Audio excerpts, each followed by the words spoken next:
7 o'clock. It's time to get started. Welcome to the latest edition of the Far Out Journal Club.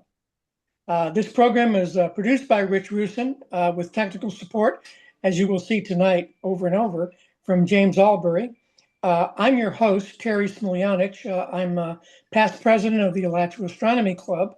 The Far Out Journal Club is a semi-regular feature of the Alachua Astronomy Club, which is located in Gainesville, Florida, and has 200 plus members in it. We meet monthly at the planetarium here at Santa Fe College. We usually have a speaker on technical issues. We also operate some dark sky sites with telescopes from our members and that belong to the club, and various other activities. Now, the Far Out Journal Club is a special feature of the Alachua Astronomy Club. It tries to look at feature an in-depth personal interviews with people that don't necessarily represent the technical side of astronomy, but rather the cultural, entertainment, educational side of astronomy for everybody. In the past, we've had a Grandmaster of Science Fiction. We've had a Star Trek leading actor. We've had an observatory director. We've had a planetarium director. We've had an astronomer author. And we've had a best-selling author of several books on science and scientists. And we've had a award-winning filmmaker for NASA. Tonight, we have a special program. We have two guests, James Albury and Dean Regas. Now, these are two of the premier astronomy educators in the land. Let me get started introducing them by going back to a man by the name of Jack Horkheimer. Jack was a host of a PBS show called Stargazer, starting in the 70s and then nationally syndicated in the 80s. It was a wildly popular PBS show consisting of Jack Horkheimer talking in short segments of various aspects of astronomy for the layman. It was, as I say, nationally syndicated. It actually became internationally syndicated after a while. Well, Jack was the popular host of this. Unfortunately, he passed away in 2010. And when he did pass away, our two guests, James Albury and Dean Regas, ended up being co-hosts. And they served as co-hosts for Stargazer from 2011 until 2019. Now, who were these two guys taking over such a wildly popular syndicated PBS program? Well, let me introduce them to you. Let me start with Dean Regas. Dean, after getting his undergraduate degree, he started working at the Wolf Planetarium in Cincinnati, helping out there and becoming in charge of it. He then became astronomer for the Cincinnati Observatory and served in that capacity from 2000 to 2023. He was the astronomer in residence at the Grand Canyon National Park in 2021. He's the author of 7 books, including one called All About Orion, and another one called 100 Things to See in the Night Sky. He's a contributing editor of Sky and Telescope, and he's the winner of the Astronomy Magazine 2008 Out of This World Award for Astronomy Education. He currently hosts a podcast called Looking Up with Dean Regas. So that is our guest, Dean Regas. Now let me turn to James Albury, who most of the people in our club already know. James started off as a volunteer at the age of 14 at the Miami Museum of Science, and then later became an employee there. And he became very good friends with Jack Horkheimer, who worked there at the museum and broadcasted, I believe, from that location. James got his BS in astronomy from the University of Florida. And in 2009, he was appointed director of the Kika Silva Pla Planetarium at Santa Fe College. He's the past president of the Southeastern Planetarium Association and currently serves as the international advisor for that group for the International Planetarium Society. He hosts a program called The Sky Above Us, located at theskyabovus.org. Now, these are our two guests. Here's our format for tonight. Tonight, I get to sit back and let these two friends interview each other. Rather unusual for us. I'm first going to toss a coin to see, ask one of you to call it, and whoever the winner of the coin toss is gets to decide who asks the first question. And who gets to be the first questioner. And then each interview will last 20 minutes. I'll give you about a 2-minute warning when your 20 minutes are about up as a questioner. Nothing here is strictly limited in time, so we'll all play it by ear. But then when you're finished, then the ball turns over to the other side, and the other person will get to ask you questions for 20 minutes, again with a 2-minute warning. Now, after that, we'll hear comments and questions from the audience. So that's how we're going to proceed. Now, remember, keep it clean, guys, and no hitting below the belt. Okay?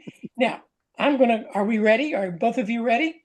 I think Sure. Yeah, so. yeah. Now, Joanne, give me a thumbs up if you can see all three of us right now. Okay. And I'm going to go Okay? ahead and, according to my instructions, I'm going to remove the spotlight from Terry, Right? unless you want to stay on there while you do the, Let me the coin toss the coin toss. first. Oh, he's got to Okay. flip the coin. Okay. Yes.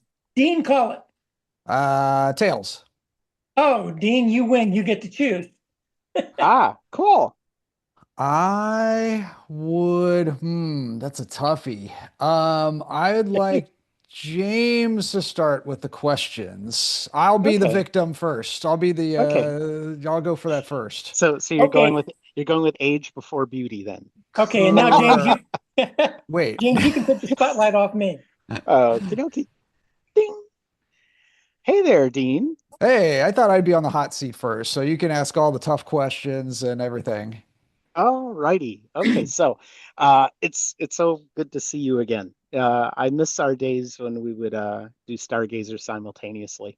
I But know, I'm absolutely. but It's been a few years, and it's always good to see your face too, despite wherever backgrounds you always put behind you, Star Wars-esque things and everything like that. So yeah, this one's one of my favorites, Star Destroyer interior. So, and I'm using my headphones because they gave me a new computer a few months ago, and uh, yeah, we're all using Teams for our phone calls, so this makes it easier, and I think the sound quality is better. looks good. Alrighty, so let's start off with an easy question. So, as you heard from Terry when he introduced me, I started when I was young. But I've never heard about how you got started. So, what inspired you, one, to be an astronomer? And how old were you when you were inspired?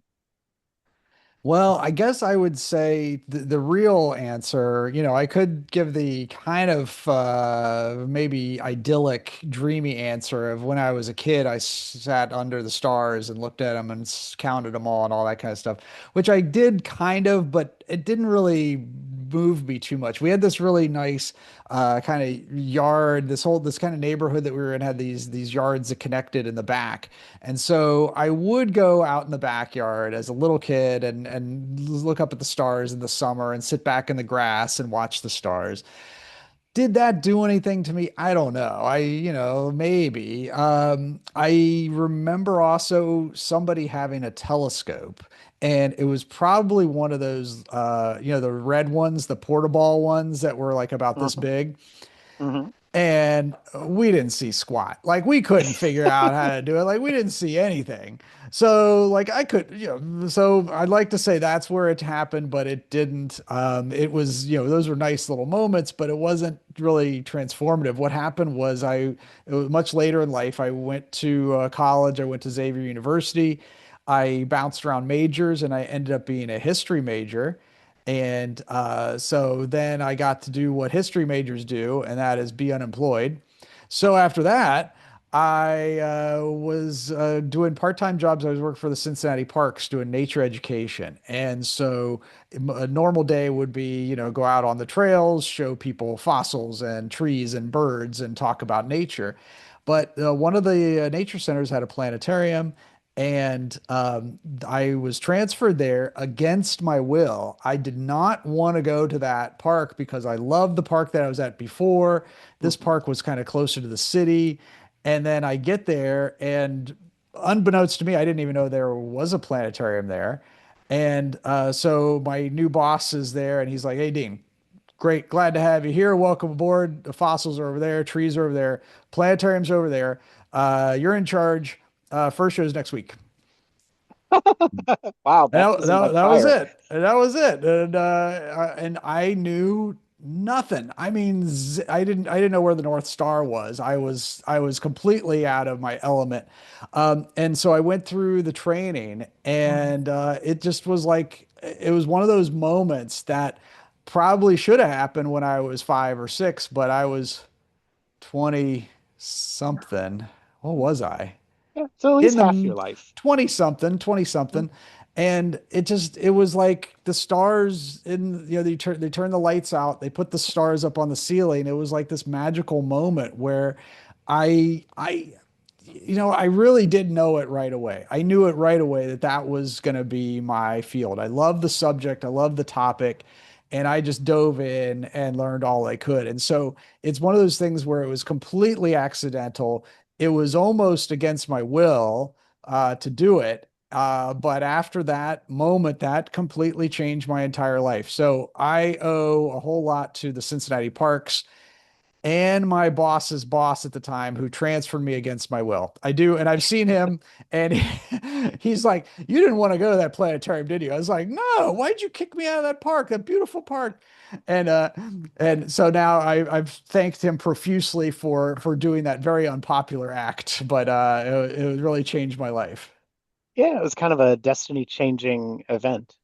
And Absolutely. it's neat how Absolutely. those work because like you something that seems relatively inconsequential can lead you on a path that completely changes your life. So, Well, and I know we have a lot of amateur astronomers out there who feel the same kind of way, and that for me, it's a little bit maybe a little more extreme, maybe not, because but I basically have two stages of my life: before astronomy and after astronomy. That's all there mhm. really is. There's no in between, and it's really become really a part of my life.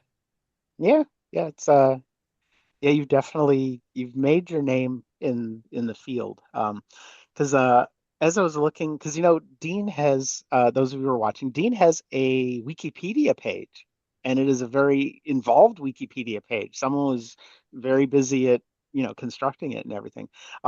And as I was reading through it, you are a part of a very special group of science communicators, particularly with astronomy. So like people like Carl Sagan, Bill Nye, and of course Neil deGrasse Tyson. So what advice could you give someone who may want to become an expert in their field, regardless of what the field is, where they can communicate effectively and engage the public? Because that's not everybody can do that. Because we have a lot of astronomy professors that I have met in my travels, and they're just they don't have that certain something that will excite people. Oh So yeah, yeah. yeah. I can totally picture that. Some of the we we had this thing for some of the professors that were talking, like they wouldn't make eye contact. They'd actually look at somewhere in the room up high.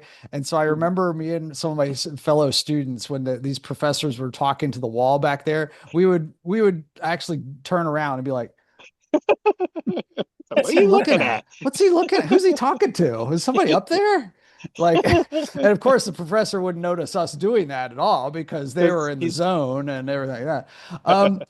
So I think that for me, I mean, what I usually try to recommend to people is kind of what happened to me is you find your subject, you find your calling, you find a thing that is your thing. Like, I mean, your hot button. you know that you really enjoy, and I think that is probably, if my I would say the thing that comes through is that I genuinely love this subject. I genuinely love talking about astronomy. I love being out there under the sky. I love being at a telescope. And it's I joke sometimes with people and say that I really don't have any other outside interests. This is it. This is everything. And it's about 95% true. Like I'll watch sports, that's about it. But um so I think that's what it is that you find that thing, and whatever that thing is, you will know what that thing is. And when you do, you gotta just go all in. You got to go all into it. And so I think that's what comes across in all of my talks and all my presentations and everything, is that you can't help but walk away thinking, thinking two things. Wow, this guy's a little intense about astronomy. I'm not sure about him, but but I do admire that he does really like the subject. Like they'll come, that I don't know how many people have come away from me or said to me, like, yeah, boy, you really like this. I was like, yeah, I mean, I mean, Who I'm not, wouldn't like it? that's the thing is, and so, that's the trickiest thing. So it's whatever that is for you that you'll find, because I tried so many different things, so many other odd jobs before this. Um, and it was, I mean, I was a math major also for a couple of seconds. I did great until Calc 2. And then I was like, nope, that's it. I'm done with that. I don't get it. I'm gonna pretend. And somehow I made it through. And after that, I was like, history major sounds pretty good right now. So it was that was one of those things. But that's my advice is do what you love. Find what you love, then do it. And I know it's like kind of cliche, but it definitely, yeah, it worked for me. And again, I'm not in the research side, I'm not in the PhD side, I'm in the communication side. And so I think uh definitely my oh yeah, I was a communications major for a little while too. So that maybe that did rub off on me a little bit. But um I think it's the key thing. You know what? Actually, I'll give the one piece of advice that I learned, the one thing that I learned in college. That's all right. And that is Mhm. know your audience. That was like the biggest Yes. piece of advice that anybody gave me. Know your audience, who you're talking to, and the rest will kind of flow. And that's something you always got to think about. So that'd be my advice. Okay, awesome. Yeah. Yeah, because you and I both hosted Stargazers together for several years. And um, so I know how I got started. How did you approach WPBT, or did they approach you when it came your turn to be the guest host for the first time? Yeah, it was one of those things where we kind of got word of Jack Horkheimer's passing, and it was kind of sudden, like because we aired that show here in Cincinnati every pretty much every night, I think. I don't think it was once a week. I think it was every night that they aired it. And so his presence was known. I wouldn't say that, like in the amateur astronomy community, he was like thought of like he didn't come up a lot because but I think it was something that when that happened, the members of the organization up here, I was working at the Cincinnati Observatory, they were like, hey, you could do that. I was like, no, no, no, wait, what are you talking about? I got hair, first off, it's not going to work out. But no, they said, yeah, you could do that. I was like, I was really not too interested at first, because I thought, number one, I don't know. I maybe back then I was a little more less outgoing, I guess, than I am now. And so it kind of like was one of those things where I thought I'm gonna have to grow into this if I need to do this. But basically the people in Cincinnati just said, you gotta apply. And that is maybe one of the other pieces of advice I will give to you, is don't be afraid to cold email anybody. So because I just emailed them and I was like, hey, what are you guys gonna do next? And they said, well, Hmm. we got this guy, was it Chris Trigg, right? Who Yeah, was Chris did it, Trigg. he took over right away from the planetarium there, did a great job. I really like Chris. And they said, well, Chris isn't going to do it for long. So what are you doing? I said, Yeah. I don't know. What do you want me to do? And they said, well, why don't you come down to Florida, try out? It was December 2010, and I was like, well, December in Cincinnati is kind of crummy. Let's go to December in Florida. That sounds pretty good to me. And so we did this tryout, and we had the scripts ahead of time. Everything was kind of written. These were like pre-done scripts. And I memorized them all. Like because I didn't know it was going to be, well, I guess I knew it was going to be teleprompter, but I hadn't worked a lot of stuff with teleprompters before. So I just memorized all the scripts. I was the most prepared I was ever going to be. Um, did I bring a tie? I know James did for his and is currently wearing one now. Do you go to sleep in that? What do you do with that tie? No, well, I thought I would look Oh, professional that's good. Yeah, when, yeah. yeah, Well, or here at I am least with, that's okay. It's the thing I do. I mean, you're on the Death Star. I'm in my home. I got a t-shirt on here. Anyway, that's fine. It's Um, okay. So did I wear a tie? I think I No, you brought didn't. one. I But brought you one, but didn't. I didn't wear it. And they might even told, I don't know. I just didn't get a tie vibe. But anyway, um, so I did that first month, and afterwards, like we did a wrap, and one of the camera guys, you remember, was it Keith? Keith was Yeah. the Uh-huh. guy there, and he was always there, and he'd always say at the end of the show, that's a burrito wrap, and that's the wrap to the end of the show, and that was it.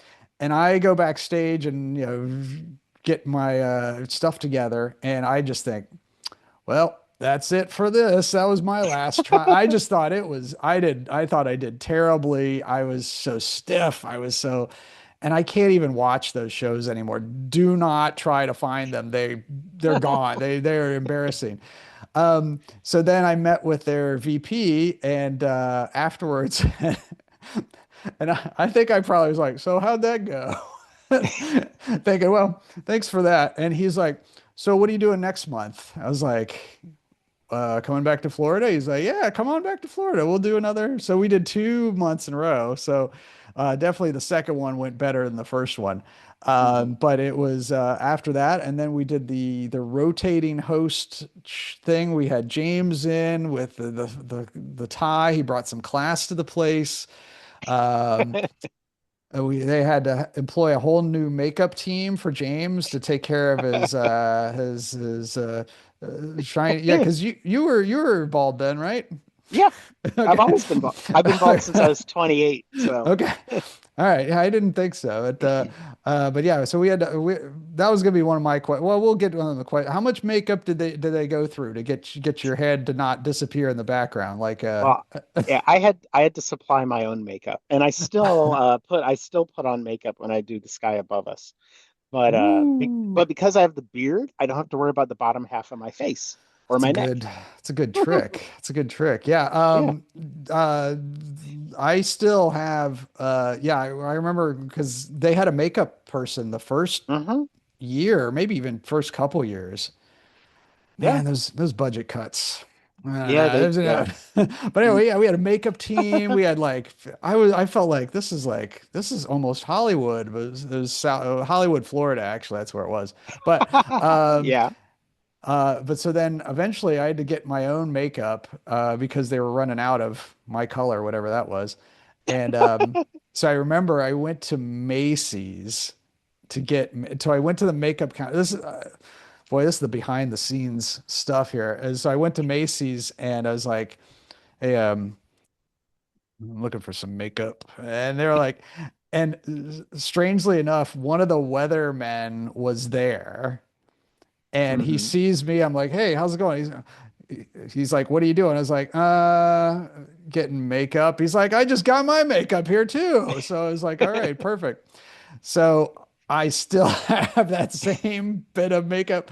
I used it. I used it. I used it today actually because I was on TV. Well, it's the purpose of the makeup for those who are may not be familiar is to one help reduce the shine that because the lights, particularly the lights that they used to use, were really harsh and very hot, and it would just make us look really greasy and shiny. So putting on a layer of foundation that helps a lot. my younger daughter's a makeup artist, and she recommended a whole bunch of different makeup, and she told me what color I should get for my skin tone because every person, particularly when you're brown, your shade may not be my shade is not the same shade that my wife uses, so I can't use her makeup. So I got to buy some that matches me. So, Yep. well, thank you for And answering that question. James had to, you had to cover up, Oh, you the had to shade whole this because look at when he turns his head, he disappears in the green screen. His yeah. head turns, and so this is what happened with Jack Horkheimer is his top Mhm. of his head would disappear in the green screen Yeah. and freaked out a lot of kids. And no, not that. That ended up being why he, Wore the toupee. were Yeah. we supposed to give that secret that that's what he Yeah. did? Yeah, it's Okay. fine. Yeah. Because I he thought he didn't wear the was. toupee at work. Oh yeah, that's a good point. Okay, so he Yeah. was, Okay, yeah. 2 minute Okay. warning. Can you hear Two me? minute warning. Okay, so yeah, so I have Wow, a that's going 2 minute warning. fast. I know. So okay, so I got a two-part question. One, of all the observatories you visited, which are your favorites? And the second part, what is your favorite planet, constellation, star, or deep sky object? Ooh, okay, good questions all. So, one of my things I've been doing since COVID is kind of traveling around to visit historic observatories. I used to work at the Cincinnati Observatory that had the oldest telescope in the United States, 180-year-old telescope. And so I had this fascination with historic telescopes. So I would travel around the Midwest and all around the country visiting these. And so last summer in July, or this summer actually in July, I did a road trip from Cincinnati to South Dakota and back and visited 9 historic observatories. Hmm, And so this I don't know if I could say a favorite because I'm going to leave a bunch of them yeah. out. Mhm. But each one, I guess, has its own quirk or its own Yeah, special character that you like. Yeah. So if kind of I like me with had to, yeah, planetariums. if I had to pick one, so as far as just kind of the overall campus vibe, Lowell Observatory, Flagstaff, Arizona, it's hard to beat that one. It's up on the top of this Mars Hill. That's where Pluto was discovered. They have this whole campus. It's like this beautiful wooded area.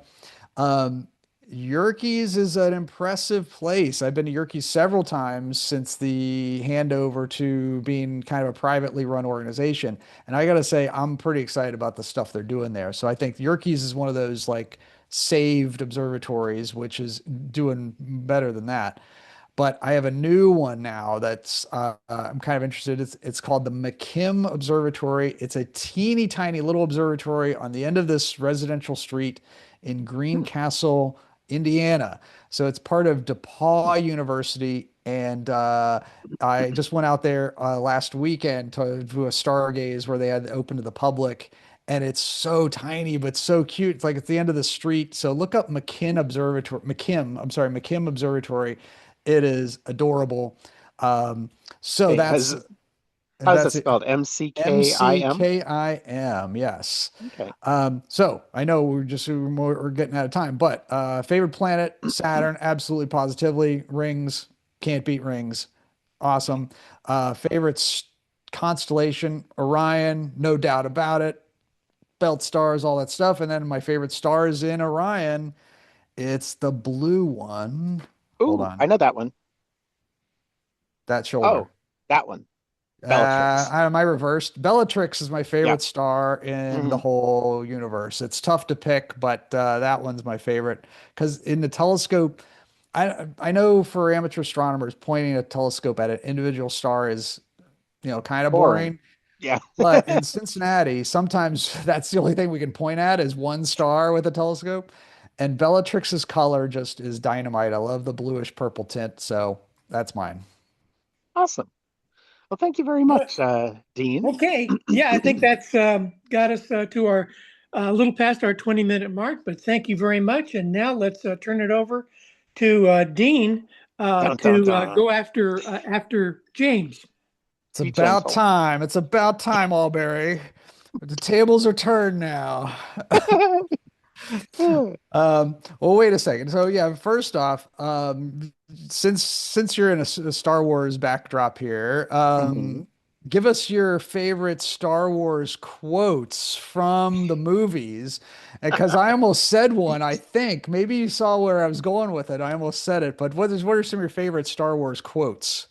Okay, my all-time favorite is the dark side of the Force is a pathway to many abilities that some consider to be unnatural. I can use that for just about Ooh. any bizarre thing that I see. Like if I Oh. see someone on YouTube doing something really strange, I'll leave a comment saying, the dark side of the Force is a pathway to many abilities that some consider to be unnatural. Okay, or another one is it's a trap, Yeah, which yeah. is Admiral Akbar's favorite thing. And I have a bad feeling about this is another one. It's And pretty good. impressive, most impressive, Yeah, which is one Darth most Vader impressive. uses. Impressive, most, and of course Chewbacca. Oh my gosh. See, this is the kind of things that you would be doing during the taping of Stargazers. That would be see the one I was thinking of that I thought you would say, and that's the problem is I can't quote Star Wars very well, but it's something about your rebel something and something Oh, you're oh yeah, yeah, yeah. I used to quote Palpatine and from yes. What would he uh say? let's see. Ah, this there were so many from that scene when Luke and Vader were talking to Palpatine. Yeah. I Okay. it's out People of in the my co- it's not my brain right now, but I'll do it for the club next time they're People in the here. people in the chat can figure that out. It's something like you're. I think it's when he's talking to Leia. And it's like you're a rebel scum or something like this. And you're anyway. Yeah. This is bad. I shouldn't do Star Wars things. So let's get back to you know. Well, I was going to ask you the same kind of thing you asked me hmm about how you got started. And so, what's your earliest astronomy memory from even when you were little? Okay, so my parents, as you know, the Miami Space Transit Planetarium was like the one of the greatest tourist attractions in Miami. We had the Seaquarium, we had the Crandon Park Zoo, we had Biscaya, we had Monkey Jungle, Parrot Jungle, and all that. But the Miami Space Transit Planetarium and the Museum of Science, uh, it opened back in the 60s, and it was a really fun place to go. Now, my first time going there, I was pretty young. I was like 4, maybe 5 years old. I didn't know what to expect. As you walk down the hallway, there were these ultraviolet paintings of the history of astronomy, and the ultraviolet light made them glow. And a little bit of me was kind of nervous to see paintings glow like that, because if you ever saw ultraviolet painting, it's very otherworldly. But when I entered the theater, those of you who've been in our planetarium, it's very intimate, but the Miami planetarium is huge. It's almost like the Adler. You could seat 200 people in there. And there was this really bizarre looking machine in the middle of the room. It looked like a dumbbell. And I'm like, wow, that's kind of cool. And it had lights shining on it and had these dots all over it. So when the show started and the lights went down, I was like, oh my gosh, it looks like I'm outside, except I see a lot more stars. Now, we used to see a lot more stars in Miami back in the 70s than we did like now. Like now you have like 5 stars if you're lucky. But anyway, when the machine started moving, it felt like we were moving through space. And I was like, this is really cool. So my parents would take me back to the planetarium every time there was a special celestial event. And my dad and I we used to watch documentaries on PBS and we'd watch Star Trek.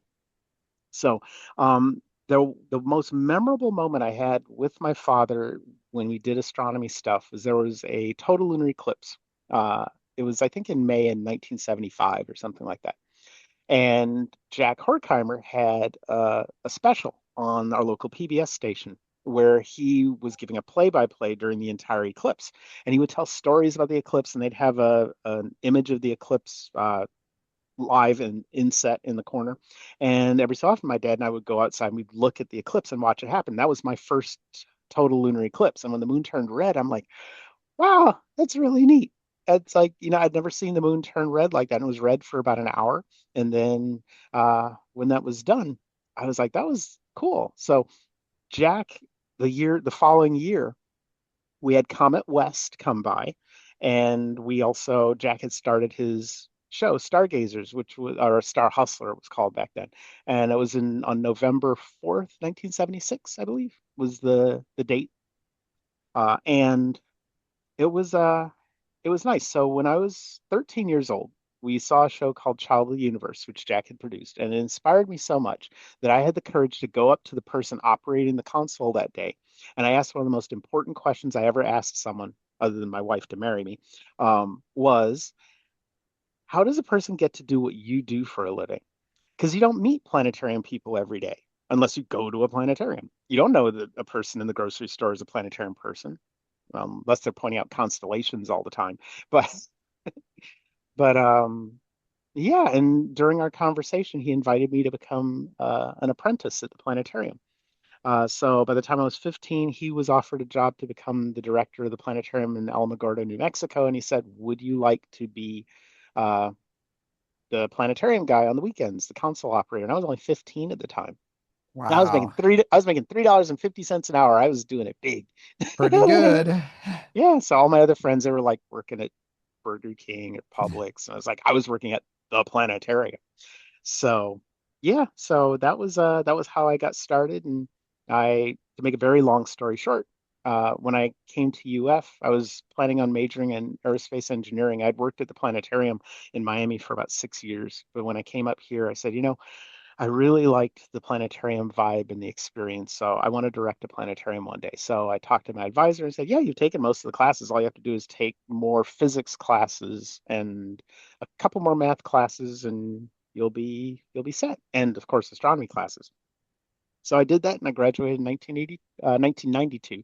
And I did some postgraduate work, but I realized, wow, this is expensive. So I started working at the UF Computing Help Desk. Uh, and that's how I eventually met my wife, who eventually found this job when she was looking for a job for herself. And she said, "Didn't you used to work at a planetarium and you majored in astronomy?" So I said, "Well, if they're looking for a director, I'll apply." And I applied and they liked me. So I've been here now 16 years. And in that Wow. time, I met you and we hosted Stargazers together. And I was president of the Southeastern Planetarium Association, as Terry said. And since that time, I'm not only was the advisor for IPS, the liaison between our club and the leadership, now I'm one of the board members for North America. So my term, I was elected a year ago, and I have a 3-year term where I am one of two board members who represent all the planetariums in North America, and there are 10 board members total. We have two from Europe, two from Asia, one from Africa, one from Latin America, and one from Oceania. And yeah, so we it's a professional organization where we help fellow planetarians to either get planetariums started or help to make their planetarium better as far as outreach and other uh, opportunities. So I'm not going to belabor that too much. Ask your next Well, question. no, I just think it's amazing you went up to the planetarium operator because they're always kind of like cloaked in mystery. They're like behind the little panel. It's dark in there. And then so like ooh, all right. So if you could think back to the strangest thing you saw in the planetarium, not up on the dome, but in the Mm, audience, what was the strangest situation that happened in the room that you're allowed to tell us about? mm. Well, I guess it's okay. There are two things. One, a guy Good came into the start. planetarium wearing sunglasses, and I'm like, "You're not going to see anything." But I think he was just coming in to go to sleep. But I also, and this was when I was a teenager, a woman was nursing her child in the planetarium. Now she had covering, so I didn't see what was going on, but I noticed the baby's head was missing and it was under her dress. I'm like, "Oh, you could do that in public?" Because I'm like 16 years old. I don't because I just learned how babies get made, so I didn't know you could do that. I So don't think I even knew that much. So that's 16. it's like, you mean it's not delivered by a stork? It's like, no, ew. Yeah, So, what's going on there? so, but anyway, yeah, that's other than that, at our planetarium here in Gainesville, we don't really have that. Our demographic is pretty tame. Yeah. We don't have, I know some people do come in intoxicated during our music shows, but for the most part, they're respectful of the environment. I do have some kids that get a little rowdy, but I calm them down and I don't put them in their place. But one time I did have to tell a group, y'all need to calm down. You're being a bit rambunctious and you're Hmm. representing your school and your family, so don't get yourself banned from the planetarium. That's right. That's right. I had a pretty close call when I was at the observatory. I was in the other room with the other half of the group, and then the other educator comes down and is like, "It happened again." I was like, "What? What?" What happened? Somebody peed in the dome again. So, Oh, somebody couldn't. They were standing around the dome watching the telescope, and then they, just yeah, let loose. in Oh, the dome, and so I was like, "What do you mean again?" It was like, "Oh, we didn't want to tell you about the other time. It was like a couple weeks ago." So like this is like multiple times. oh my. But People so just well, come to let's the see. observatory or planetarium and just relieve I themselves, I guess guess. well, these were kids. I mean, it was Oh, they were okay. like first graders on a field trip, but still. Not like a 35-year-old who just Yeah, I guess I should have yeah. put that part in there of the story. Anyway, so let's see. Nighttime or daytime? Light or dark? What do you like best? Darkness or light? Oh, I like dark. That's Yeah, one me of the too. things that I've gotten so used to being in a dark place all these years. Uh, Jack, he used to call us the planetarium's little mushroom. I said, "What do you mean?" It's like, well, we put you in a dark room and you've grown since you've been in that dark room. You're a lot taller now than you were when you started. It's like, oh yeah, I guess I am kind of like a little mushroom. But Yeah, you don't also need when sunlight. yeah, It's you go outside, you're like, what is ah, that? bright light. But also, I've noticed on computers, I prefer dark mode versus the standard. So Gmail drives me crazy because regardless of the fact that I have a dark background, I look at the email as this blinding white light. There are a lot of applications that are like, I was so happy when Facebook and Instagram went to a dark mode or gave you that option. Because I don't know whether it's my eyes becoming more sensitive, but yeah, I prefer uh, dark areas. And my clothing is usually very dark. Yeah, I think I tend toward that too as well. But let's see. So I'm a Midwesterner, and I would come Hmm. down to Florida to film Stargazers. So I would come down to the warmth, which was great in December and February, less exciting in June. But what are you've only gone north a few times to the cold Hmm. zones, the cold and dark zones where I live. What Yeah. is your favorite northern trip you did where in a place where it could snow? Okay, there are two places that I've been that I thought were cool. One was Cincinnati because Hmm. you showed me around. Everybody loves Dean, by the way, up in Cincinnati. They were like, "Oh, hey, Dean, how are you?" And oh, you're James. I was like, I've never gone anywhere where people already knew who I was. So that was fun. And then you showed me the Hall of Justice. That was cool. They have a Yes, our museum there museum that center that looks just like the Hall of Justice. Check it out. It from is pretty Super cool. Friends. Yep. Hmm. Now, also, I had an opportunity to go to Warsaw, Poland. That's the Yeah. furthest east I've ever traveled, at least so far. Next year, I get to go to Japan for the IPS conference. That's going to be fun. I've never been to Japan before. Um, Now, the south I've ever been, I just went to Santiago, Chile for the IPS board meeting. And again, IPS stands for International Planetarium Society. And the most amazing aspect of it was the entire sky shifted 60 degrees toward the north. And I don't know if you've ever been to the southern hemisphere, but Scorpius the Scorpion for us is near the horizon, but we can see the whole constellation. But in Santiago, Chile, it's directly overhead. I'm like, wow. And then you can see the Southern Cross really well and Alpha Centauri really well. And there's no South Star like we have a North Star and it just goes around in an empty circle over the night.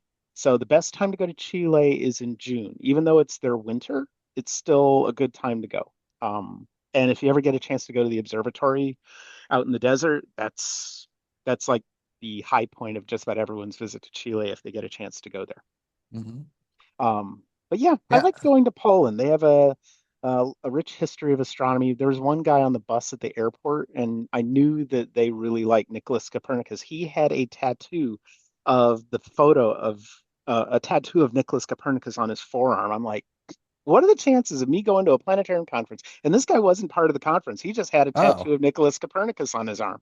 I have a picture of it somewhere on my Facebook page. So if you look for that trip that I made in 2015, you'll see it. But I mean, Oh, that's that's really dedication. cool. I don't have Yeah, any pic. yeah. I don't have any tattoos of Henrietta Leavitt or or or Galileo or anything like that or Edwin Hubble. But somebody I'm sure does. Well, now you open that door. If you were to get a tattoo of somebody on your, an astronomer, Hmm. who would that be if you Hmm. had to? If I had to. Hmm. I don't know. This is a rare thing, ladies and gentlemen. Yeah, James because I'm Albury, thinking without I'm speech. stumped. Because there are a lot of astronomers that I like. Huh. I probably Well, wouldn't get someone that like I wouldn't get one of you because that would seem a bit too, you better you know, not. my wife would say, "Why do you have a tattoo of Dean That's right. on your chest or something?" I don't know. I probably would not get a tattoo of a human being on me. I've always wanted to get a tattoo of a constellation. I was get Scorpius on Mm, my left arm and Orion on my right arm because they're antagonistic. That's yes. probably Ooh, the that's a good most I would one. do. That's the That's a most I good would one. probably do as far as tattoos go. Is Yeah. because I have a cousin who does tattoo work, and I said if I ever get a tattoo, I want you to do a tattoo for me, because he's really good. He used to spray paint graffiti all over St. Petersburg, and he said, well, I had to be good and I had to be fast, so because Okay. he didn't want to get caught, so he used that skill for financial gain rather than for defacement. So the tattoo guy said, "This is a plus for you. I'm fast." I'm fast and I'm good. And I'm good. Okay, well, good. At least he's Yeah, good. The fast yeah. part would make me nervous, but Oh um, well, yeah. He takes care that's right. when he does it. Well, I think that I've met a lot of astronomers around the world, and there's some that like the job, some that love the job, and then there's you who lives the job. I always like people that really, really love what they do, and you come across as that. So you are maybe the only person that likes astronomy more than me. And so, big question, James Albury. Mhm, If you and I went head to head in a star and constellation shootout under the planetarium dome where we had to mhm, pick stars, constellations, who mhm. would win? Uh, well, I'd hate to say it, I probably would. Yeah, you probably would. It's true. It's true. Because so what Dean is referring to, and I think I've told a lot of the club members about this, is when we have planetarium conferences, we're all kind of nerdy. So usually the second or third night of the conference, we've all signed up to participate in the Great Constellation Shootout, where when we're in the dome, we're each given a laser pointer. And when our name is called, we have 10 seconds to point out a constellation, an asterism, a star, or a deep sky object. And deep sky object, you can say the Messier number if you know it. If you don't know it, that's kind of risky. So don't accidentally call M13 M31 or something like that. But nevertheless, in the first round, the stars are static and they're at the latitude of the host planetarium. Second round, the stars start moving and they have diurnal motion rising in the east, setting in the west. Once we get to the 10th round, we speed it up a little bit more. The 20th round, we speed it up a little bit more. So the first year, I didn't win it because I ran out of stuff to point out. And then John Bell, who's the director of the planetarium in Indian River State College, he said, the trick is a lot of people are going to go after constellations because they're the low hanging fruit. Start memorizing the stars. And that way, because of doing stargazers with you and working at the planetarium, I have now memorized over 90 of the brightest stars, their names. I'm starting to now start memorizing their luminosity class and spectral class because I'm bored. Oh my But gosh. I'm not gonna I don't practice that very much. So, but I do practice the star names so I don't forget them. So the most recent episode of The Sky Above Us I made was called Perfectly Pegasus.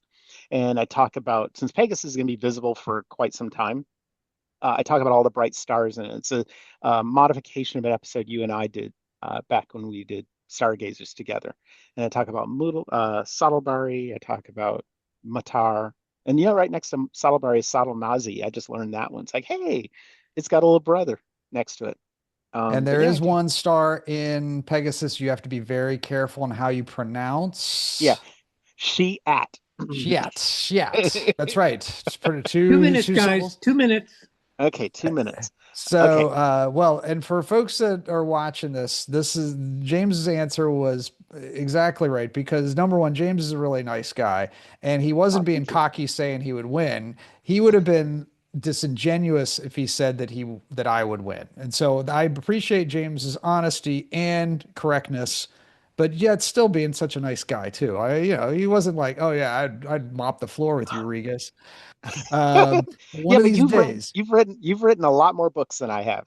one of these days, we're gonna go head to head on a neutral field, not in Florida, not in Ohio. We're trying a neutral Ooh, planetarium. Southern Maybe. Hemisphere. Oh, so I did write the book on that one too. Where's that one? Yeah. I got Let's the see, Southern 100 things. Hemispheres. Yeah. Anyway, um, oh, I might have an advantage in that one. All Yeah. right, so we'll work on it. We'll work on it. Well, final question for you is, your show that is going on now here, the Sky Above Us, Sky Above Us. hmm Um, Give us a little insight. What's coming up with that? What's what's the ones that are in the can that you're ready to give us a preview about? Okay, so I'm going to do a short episode about the Geminid meteor shower, which is peaking in a few days. And then my traditional January 1st episode, I'm recording that one next week, Tuesday, where I talk about all the fun things that are going to happen during the year. So I'm going to talk about occultations, I'll talk about conjunctions, I'll talk about eclipses, and of course, meteor showers. The meteor showers I save for the end. And I have a little graphic on there showing you which ones are going to be good for viewing because the phase of the moon can mess up the rather eclipses. I did produce an episode about Comet 3I Atlas, but I didn't I didn't post the episode because unfortunately it was not a naked eye object, and I try to stick with stuff that is visible to the naked eye for the average person, so you don't And have to get it. you said it was aliens, right? That's what happened. It Oh yeah, jet engines and all that stuff. was. Yeah, but yeah, but I may release it, but I may have to modify it a little bit so that people aren't disappointed because I'm we're waiting for that super comet to come by again, like Comet West or Hyakutake, and then Yep. Hale-Bopp. Because Yep. Unfortunately, Halley was on the wrong side of the solar system, and it's an older comet, so it's lost a lot of its ice. Yeah. But yeah, but I'm Okay. going to try to be a lot more consistent with my episode production in the coming year. No, I So, really like your show. I think it's really a great way to do it. I think it really kind of keeps what we did going in a mhm. really educational, classy way. And so yeah, I'm excited for you, James. And Thank you. I'm bummed, I'm still bummed out that we don't get to work together as often as we used to. And I do miss that a lot. So maybe Oh one of yeah. these days we'll If you're do Yeah. ever in a Florida, we'll record reunion. together. Yeah, yeah, that'd be Um, Okay. good. Well, listen, I our time is up. Do want to let the audience, if they have any questions, to have some time to ask it. Meanwhile, we'll get the janitors in here to clean the blood off the floor. But anyway, I enjoyed. I think we all enjoyed the back and forth from two people that are obviously old friends and share a love of astronomy and have very, very, very similar purposes in life, which is to bring astronomy to the rest of us. So thank you all very much for being guests. And let me turn it over. Do we have any pending questions? Let me look People in the that have chat. posted? Okay, in the chat we have Joel said congrats on 16 years. He's Joel Goodman from Maryland. He met me at the Spitz Institute. Oh yeah, around 2012, 2015. Keep the great work. And AAC members new ATM session, space tattoos. And Matthew also said, Dean, I'm originally from the Dayton area, so a quick non-astronomy question. Skyline or Gold Star? There's only one correct answer. Yeah, chili is a Cincinnati thing. If anybody doesn't know about this, we have spaghetti, then chili on top of that, then cheese on top of that with onions and various other things. If that's chili, I don't know what is, but it took me a long time to like it. It also gets tricky because I'm vegetarian, so I like the veggie chili at Skyline. Of course, that is the correct answer. I know that's what you're going for. Gold Star is good too, but never go there. Hey, Dean, I Hey, see look at this on your wall back there. you got yours too. Yeah. So Yeah, we got these in mine keeps going away. at the I think Winter this Star is Party. Winter Star Party. Yeah, Yep. we got the Winter Star Party down at the Keys. Yeah, this is our door pat refractor. Hmm. That was a really cool prize and really Yeah. cool to go to that Winter Star Party. Yeah. I don't see any other questions, but if anyone wants to ask anything, I think we probably have about a minute left before we get kicked out. Mhm. Okay.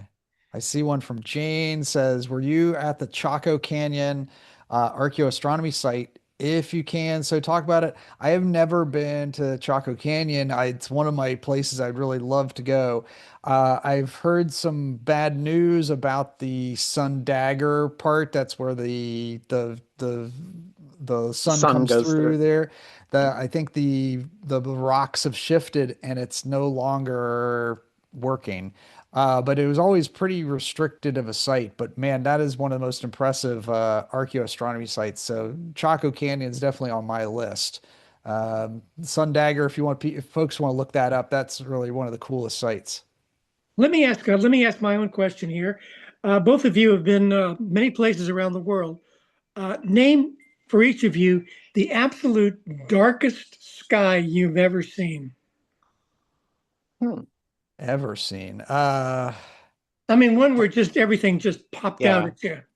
Well, I Hard guess to say. Yeah, for go me, it ahead. was probably the Chiefland Sky Village. Yeah, that and the Rosemary Hill Observatory, because I haven't really had a chance to look at any of the stars outside of Gainesville, Yeah, that where was are those now in Minnesota. places? They're actually here in Florida. Chiefland is Oh the yeah. Chiefland Astronomy Village is actually a small community of people who respect their night sky. So all the people in that housing in that neighborhood have red lights on their front doors, and a lot of people have observatories in their backyard. Each person probably has like 5 acres or so, and it's a Wow. very quiet, secluded part of Florida. It's on the west side of Florida. And then the Rosemary Hill Observatory is an observatory that's run by the University of Florida. It's where us graduate students go to do our observations and so forth. And recently, there was going to be some construction nearby of a sand plant, but fortunately, the community said, no, we don't want to lose the observatory. So the head of judge stopped the program. So those are the two dark places because it looks just like I'm inside the planetarium. It's so bright, but I know that there are darker skies because I really want to see the Milky Way in its full splendor, and I have yet to Yeah. do that. So I'm Yeah, hoping one day I'll go somewhere. it is incredible to get into a dark sky. It makes you kind of realize what you're missing in a city, that's for sure. So yeah, Hawaii had a great, I was on the Big Island. Hawaii was incredible. Mackinac Island, near the Upper Peninsula of Michigan was really good. Peru, when I was down there, that was the one time I went to the Southern Hemisphere. But I got to say, Grand Canyon Hmm. is right up there, equal, if not darker, than those places. And they've done some amazing work to make it even darker there. So they're part of the Dark Sky International group, where it's a dark park. And I've seen a change over the years since I started going there regularly. And just as an anecdote, I was there in October for 2 weeks. And by the way, I was there for 15 nights, 14 were clear.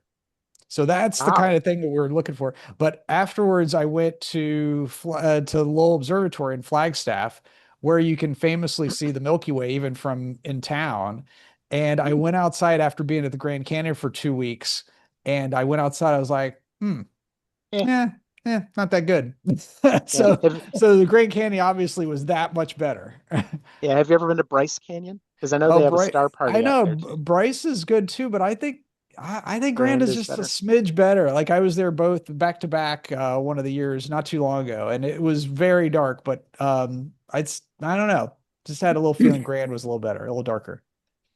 Okay. Okay, well, listen, our time is up. We really enjoyed this, the back and forth, and talking to both of you. And this is exactly what we're after here with the Far Out Journal Club, which is to, not talk about the technical aspects of astronomy, but about the fun aspects of astronomy, the love we all share for the subject, the fascination with the night sky, and the enthusiasm both of you bring to it.